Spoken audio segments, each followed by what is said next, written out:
ভোটের আগে উনি এরকম বিভিন্ন ধর্মীয় স্থানে যান, মাতোয়া সম্প্রদায়ের ওখানে বনগাঁতে যান, ফুরপুরা শরীফে গেলেন, আরও অন্যান্য জায়গায় হয়তো যাবেন, কিন্তু এতে খুব একটা লাভ টিকবে না।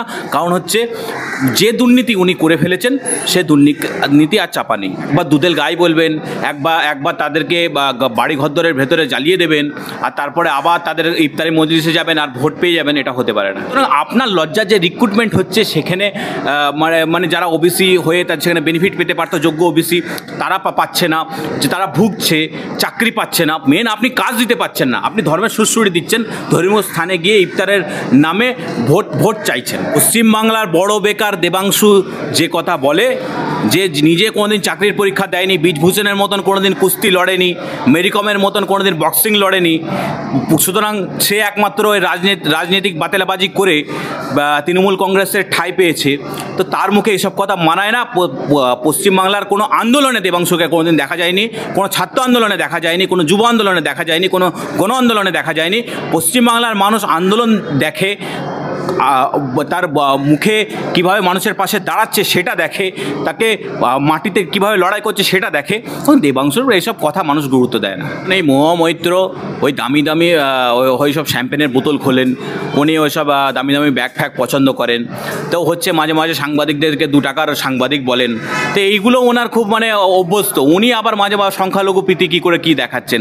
সংখ্যালঘুদের যদি প্রকৃত উন্নয়ন করতে হয় তো আপনার করিমপুর রেল নিয়ে কথা বলুন পার্লামেন্টে, কীভাবে ওখানকার যে ওখানে বেথুয়া থেকে শুরু করে নদিয়ার বিভিন্ন অঞ্চলে যেখানে সংখ্যালঘু চাপড়া থেকে শুরু করে যেখানে অনুন্নয়নের জায়গা হয়ে পড়ে আছে, বর্ডার এরিয়ায় বিভিন্নভাবে যারা মানে ওই চোরাচালানে যুক্ত, সেগুলো বন্ধ করুন, তাদের প্রকৃত উন্নয়ন করুন। এইভাবে মানে আপনি ওয়াকআপ নিয়ে কথা বলছেন, যেখানে কথা বলার সেখানে বললেন না। আপনার পার্টি যখন 3 তালাক বিল পাস হয় তখন অ্যাবসেন্ট থাকে আপনার পার্টির মেম্বাররা, যখন 370-এর বিল পাস হয় তখন আপনার পার্লামেন্টে কিছু করতে পারেন না, আর এখন এসে এখানে বুক ফাটাচ্ছেন, এইসব মানুষের কাছে টিকবে না।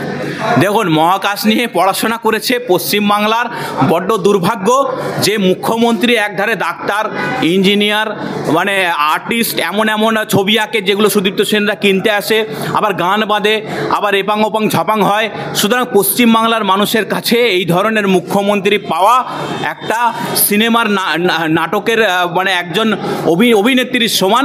আমরা এখান থেকে যত তাড়াতাড়ি এনাকে বিদায় দিতে পারবো তত তাড়াতাড়ি মঙ্গল। মহাকাশ নিয়ে করেছেন, পশ্চিমবাংলায় কি একটা মহাকাশের গবেষণাগার খুলতে পেরেছেন? কোনোদিন বলেছেন যে ইসরোর এখানে একটা শাখা হোক? কোনোদিন বলেছেন যে পশ্চিমবাংলার ছেলেরা যাতে বাইরে না যেতে হয়, ব্যাঙ্গালোরে না যেতে হয়, আইটি হাবটাকে এখানে সুন্দর করে গড়ে উঠুক? সুতরাং এইগুলো করতে পারবেন না। তিনি আবার মহাকাশ নিয়ে বিভিন্ন গবেষণা করে ফেললেন। যারা চোর নিজে, যারা চাকরি চুরির টাকা খেয়েছে, যারা গরু চুরির টাকা খেয়েছে, যারা কয়লা চুরির টাকা খেয়েছে, যারা আমফানের টাকা খেয়েছে, যারা 100 দিনের দুর্নীতি টাকা কাজের টাকা খেয়েছে, যারা বিভিন্ন সরকারি প্রকল্পের টাকা খেয়েছে, স্কুল শিক্ষকের নিয়োগ থেকে শুরু করে স্কুলের ছোটোখাটো টেন্ডারের টাকা খেয়েছে, যারা মানুষের রক্ত খেয়েছে, তারাই এইসব রাস্তাঘাটে করে বেড়ায়। প্রকৃত বেকারত্বের সমাধান নেই, আর বিরোধী দলনেতাকে চোর। মানে তিনি যদি সভা করতে যান তা আপনার অসুবিধা কী আছে? আপনি কি বিরোধী রাখতে দেবেন না? একবার বাইরন বিশ্বাস যে জিতলো তাকে দলে টেনে নিয়ে নিলেন, নওশাদ সিদ্দিকী তাকে আক্রমণ করে দিলেন। তখন পশ্চিমবাংলায় বিরোধী আপনি থাকতে দেবেন না? যখন বিরোধী থাকতে দেবেন না, এই চিন্তাই করে নিয়েছেন, পশ্চিমবাংলার মানুষ আগামী 2026 সালে আপনাকে যোগ্য জবাব দেবে। দেখুন, যদি একটা রেগুলারাইজ মেনটেন হয় তাহলে সেখানে খুব একটা প্রশ্ন ওঠে না। যে ফুরপুরা শরীফে উনি রেলমন্ত্রী থাকাকালীন যে প্রকল্প ঘোষণা করে দিয়ে এসেছিলেন, সেই প্রকল্প আজও রেলমন্ত্রী থেকে মুখ্যমন্ত্রী হয়ে গেলেন। যখন রেলমন্ত্রী ছিলেন, মন্ত্রিত্ব চলে যাওয়ার পরেও উনি রেলের পুলিশ নিয়ে ঘুরতেন, আর রাজ্য সরকারের গার্ড নিতেন না, আরপিএফ রেলের পুলিশ ওনাকে প্রোটেকশন দিত। তো সুতরাং মুখ্যমন্ত্রী হয়ে যাওয়ার পর রেলমন্ত্রী থাকাকালীন যে প্রতিশ্রুতি দিয়েছিলেন সেটা পূরণ হয়নি, আর সেই নিয়ে আপনার এমপিরা, কল্যাণ ব্যানার্জিরা কখনও পার্লামেন্টে কথাও বলে না। সুতরাং পশ্চিমবাংলার কাছে এটা একটা ভোট রাজনীতির অঙ্গ হয়ে উঠেছে, বিভিন্ন ধর্মীয় স্থানে যাওয়া এবং সেখানে আরও বেশি করে মিথ্যা কথা বলা, ওনার কথা কেউ বিশ্বাস করে না। হ্যাঁ, পাগলেই তো ওই চেতলাগড়ের ছাতে উঠে স্যান্ডো গেঞ্জি পরে টাকা নেয় আর পরে বলে আমি টাকা নিইনি। পাগলেই বলে যে কলকাতার যত বেআইনি পার্কিং আছে সেখান থেকে টাকা তোলো, আর আর কলকাতার পাগলেই বা ওরকম মেয়র আছে বলেই কলকাতার বিল্ডিংগুলো হেলে পড়ে এবং পুকুরের ওপরে বিল্ডিং উঠে যায়। সুতরাং এরা হচ্ছে বেআইনি বিল্ডিং থেকে টাকা তোলার বাদশা। এরা হচ্ছে বিভিন্নভাবে দুর্নীতি করে পার্কিং থেকে টাকা তুলবে, কলকাতাটাকে বিক্রি করে দিচ্ছে এক প্রকার, কলকাতার স্বচ্ছতাটাকে নষ্ট করছে। এবং তার কাছে তার মন্তব্যে বেশি কথা না বলাই ভালো।